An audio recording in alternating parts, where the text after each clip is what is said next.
For over 3 decades, Anambra State was an epicenter of crime. Vicious kidnappers, cutthroat armed robbers, child traffickers, and psychotic drug dealers had the entire state on a lockdown. The once beautiful Upper Iweka, with its crossroads appeal, suddenly assumed the unofficial crime capital of the southeast region, while the ancient city of Onitsha became the face of everything that was bad and ugly with Igbo land. A gale of successive crime waves occasionally swept through the commercial city of Onitsha like a bad breath. From Boys Oye to the dreaded Bakassi Boys, down to the iron reign of Deriko Nwamama, Anambra was a prototype of a dysfunctional society that no one wanted to visit. Businessmen and women, as well as investors, fled the state in droves. In fact, the situation got out of hand when an incumbent governor was kidnapped. So when we came out from the government house, our convoy was leading, the commissioner of police was there, the director SSS in the state was there, and so many other persons. Instead of branching into the Pune Square, we went to the guest house to Doka Estates. That was where I was to be kidnapped and drugged. The injection was ready to put me to sleep. I would sleep for maybe 3 days. All these happened before the governor of Anambra State, His Excellency Chief Willie Obiano, took the oath of office on March 17, 2014.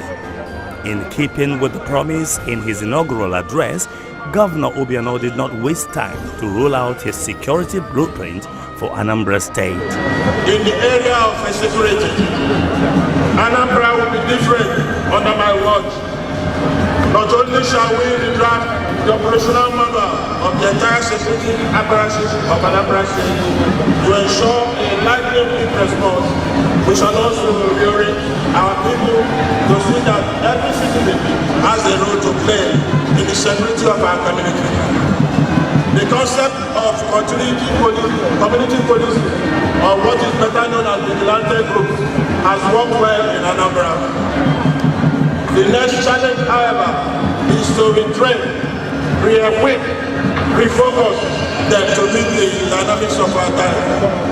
Along the same line, we will strengthen the police and law enforcement agencies in the state to enhance their efficiency and response to distress calls. The first State Security Council meeting, chaired by the governor on his second day in office, cast a beam of light on the complexities of the challenges of security in Anambra State. Here, the governor presented his vision and commitment towards a safe Anambra.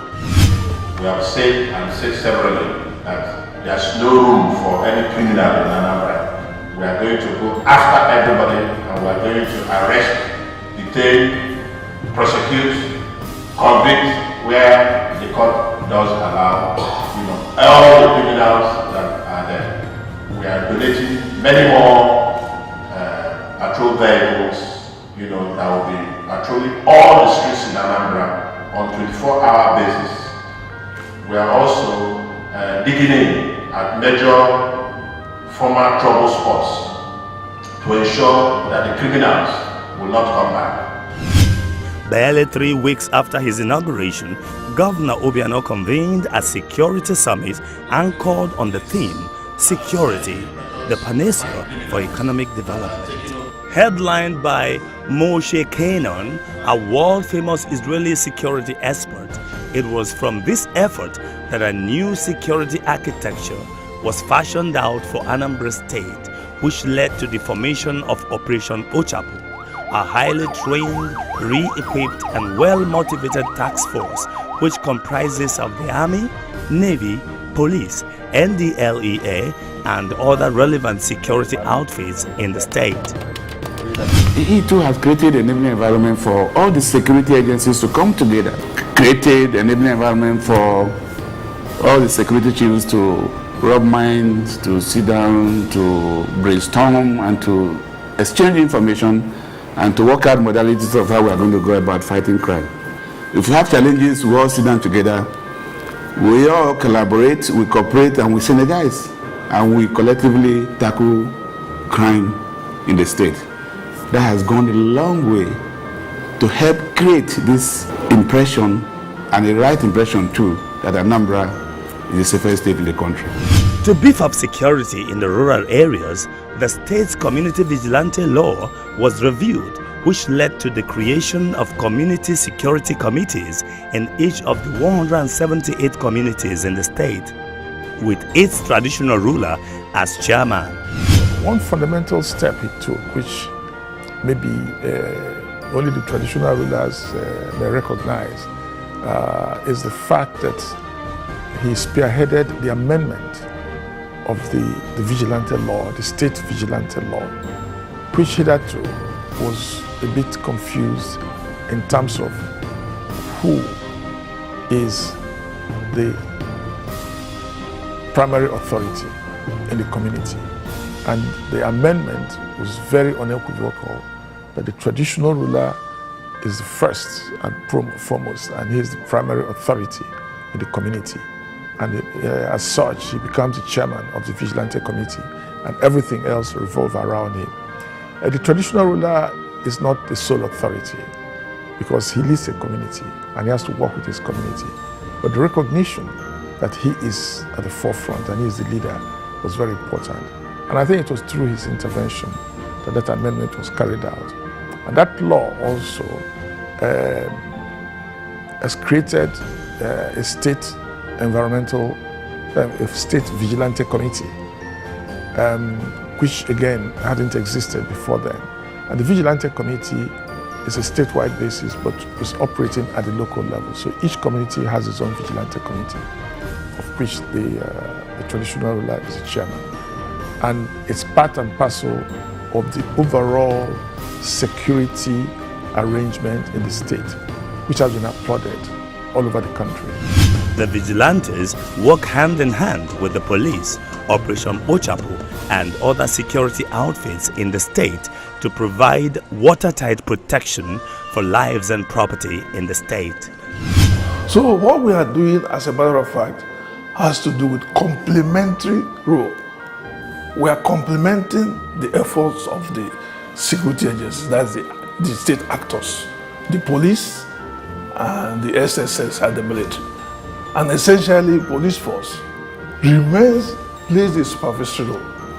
There is no way we can operate without the police. So the vigilante law is very, very clear about that. We collaborate with the police in most things we are doing, and they supervise all our operations. And that is why I would say we are really different in this state. Having been included into the state security framework by Governor Obiano, the NDLEA is now better positioned, using the state's information gathering network to crack down on the people who trade in illicit drugs. Armed robbery, drugs. Kidnapping, drugs. Rape, drugs. Even those who do 419, drugs. Prostitution, drugs. Murderers, drugs. Just name it. There's no crime. There's no crime that is being committed that is not associated, that does not have element of drugs. So to me, the admission of the command into the Security Council by the governor made me see him as somebody who was determined to confront the issue of insecurity. Because if you exclude drugs, if you exclude NDLA from Security Council, then you are not yet ready to fight crime and criminality. And in no time, the results of the governor's drive to rid Anambra of criminals became evident. Kidnapping ring, armed robbery gangs and drug syndicates were smashed. Forgers of vehicle number plates and child traffickers have been arrested. To serve as a deterrent, Governor Obiano invoked the necessary laws that empowers the state to impound properties that were acquired from the proceeds of ransom monies paid to kidnappers. Upon his directive, Bulldozers move in and pull these buildings to the ground.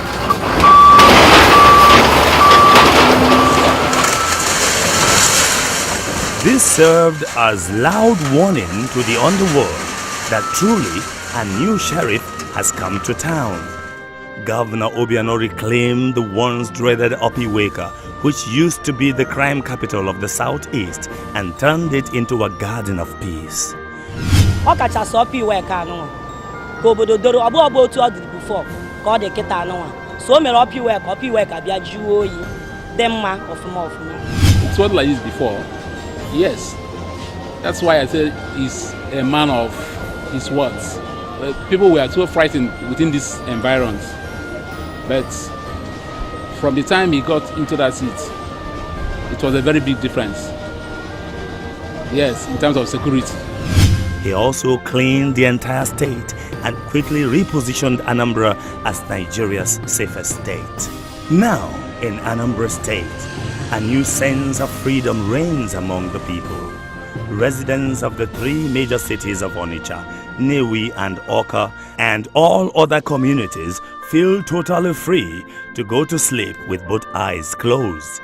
This accounts for the sharp rise in economic and social activities witnessed in the state in recent times. Organizing a roadshow to tighten his grip on the security situation in the state, Obiano convened security fundraising gala nights in Awka, Lagos, and Abuja, where the Anambra turned out in their numbers from the professional cadre to captains of industry who were shown his exploits in securing Anambra State and presented with his vision to create a peaceful, safe, and secure atmosphere that would make the state attractive to investors. As is in character with his passionate drive for excellence, Governor Obiano did not rest on his oars after imposing himself on the security situation in Anambra State. He took the battle beyond the state and turned it into a regional agenda. He did that when he convened a regional security summit involving the 4 other states in the Southeast and Delta State. All the governors of the southeastern states and Delta State heeded his call for this all-important discourse. Also present were top national security operatives.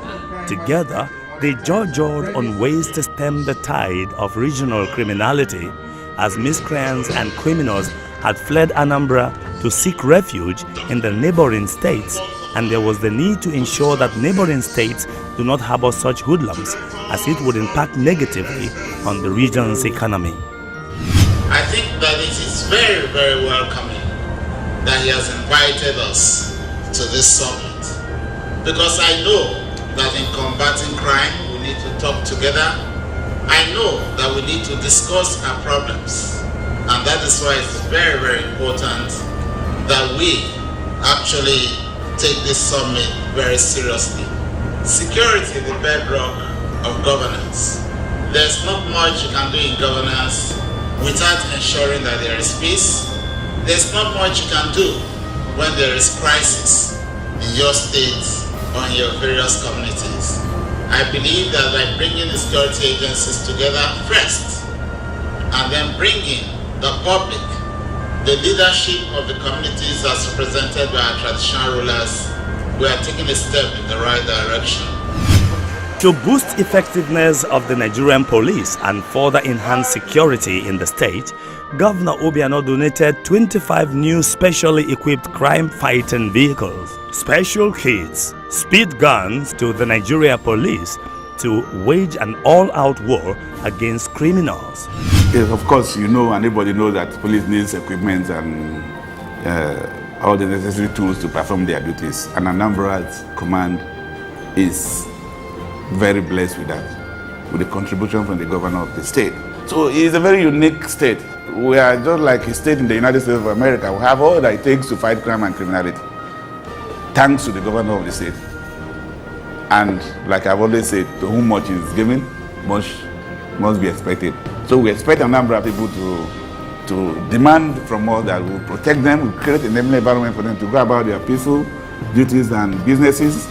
And we also expect them to demand from us that they should and must sleep with their 2 eyes closed. always.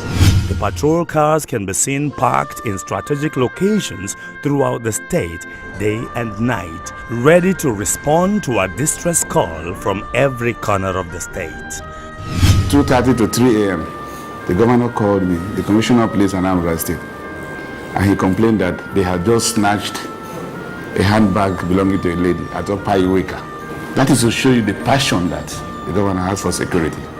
And so, I can assure you that the government and the governor of this state have created the enabling environment for me to perform my duties. Because what I see in the governor is an embodiment of passion for fighting crime and criminalities. And as a commissioner of police, I will have no option than to do that. In his quest to ensure an almost absolutely safe state for the Anambra, especially those who live in the rural areas, Governor Obiano in December 2016 donated 50 high-speed motorbikes to the Nigeria police. The motorbikes outrun most vehicles and are equipped with high-tech communication gadgets with the capability to connect the state security network. Encouraged by its successes, the Obiano administration on the 1st of June 2017 provided another 100 set of motorbikes. In addition, the policemen are equipped with helmets and special protective gears as part of the package. Receiving the motorcycles, the Inspector General of Police, Idris Ibrahim, thanked the governor for his partnership and said that Governor Obiano's exploits in ensuring security for the Anambra was quite commendable. I know you have been setting pace, in the area of security, and you are one of those that have taken serious the issue of providing security for the citizens of this country. And I think we said we have to appreciate you for that. You are introducing this new innovation, using motorbikes to fight crime. We have seen in some other parts of the world, you have this kind of units, they call them motorbike brigades. Motorcycles are very, very important because they can penetrate everywhere. They can beat traffic jams. So they are very, very important. So I'm happy, Your Excellency, to have introduced this system in this your state. And obviously, in any field I've made comment before. I believe that you are one of those governors that will help to subdue criminality in Nigeria. Issue of kidnapping has been very, very low in your area. And I think in one of the presentations I made, we are giving you as an example of those that were able to conquer most of this criminality in Nigeria. Your Excellency, obviously we have to appreciate this. You have taken the issue of security to the people very, very seriously. And we can see from some of the innovations you have made. And very, very important also is the giving of rain cape to our police officers. We are in rainy season now. You have policemen along the roads, in the township roads, all over the federation.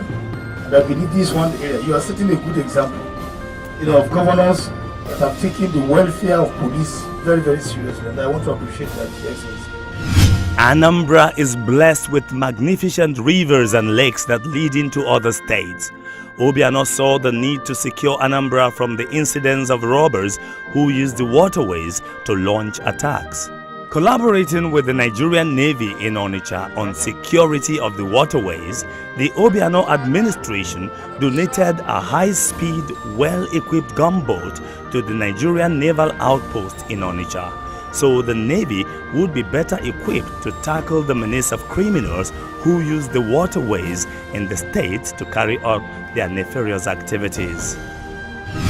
We are integrated into the state's internal security outfit, Operation Pochaku, and jointly or with other security agencies, we aid the civil authority or the civil power in ensuring law and order and the security of the states. The outpost embark on aggressive patrols both the waterways and on land. And these patrols, particularly in the waterways, are in form of fixed station patrols, where we station our boats at different observation posts and points, and stop and search. And this has yielded positive results.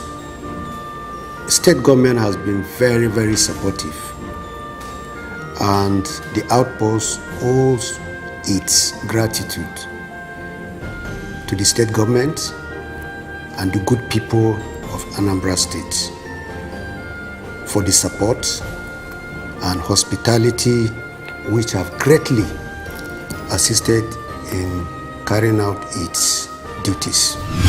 Periodically, the governor also employs the use of a helicopter from the Nigeria police for the aerial surveillance of the state. As it hovers over the skies of Anambra, it reinforces the people's new sense of safety. Another effective leg of Obiano's non-conventional approach to security in Anambra State is a bottom-up surveillance network that involves a complex architecture of invisible eyes of community-based civil operatives that sniff out criminals for the conventional security agencies. Criminals have mostly fled from the stalking presence of this shadowy network. While in the Anambra go about their daily businesses, they are oblivious of the fact that the Obiano-led administration has a 24-hour surveillance team in the state looking out for criminals who from time to time test the resolve of the Obiano administration's security arrangement. Recently, kidnappers abducted the co-owner of this nightclub as he went about his business. Immediately, the state security was alerted, and within 48 hours, they had tracked the criminals and secured his release, with two of the kidnappers meeting their Waterloo. With the kind of encouragement given by our governor, Chief Obiano, with the encouragement he has given, people are now willing, because you now sensitize them. And that is why there is no hiding place for kidnappers in the state. It's not possible. Because the moment you are cited in the report is made. In most cases, they arrest, even physically. They are involved in physical arrests. Today, Anambra State is not only adjudged to be the safest state in Nigeria, but Obiano's security manual has become the most sought-after document by other states in Nigeria. We know that before this dispensation, Anambra used to be a place where people are afraid to go. But presently, I am happy to say that Anambra State suddenly has become the center of peace and tranquility. Today, Onitsha, that used to be a very tough place for visitors, has a 24-hour life.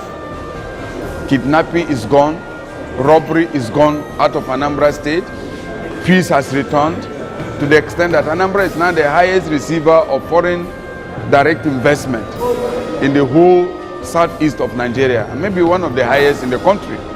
Presently, its program security is the best in the country. I have not seen any state that has transformed from such difficulties onto, such glory in terms of peace. And without peace, you can't develop. And I recommend Anambra as a model for northern Nigeria. Each of the states in the north and other parts of the country have security challenges. They need to come and study the Obiano formula. Obiano formula, a leader that is serious and will not tolerate misfeasance, will not tolerate indiscipline and insecurity in his state, because he knows that when that creeps in, you can say bye-bye to development.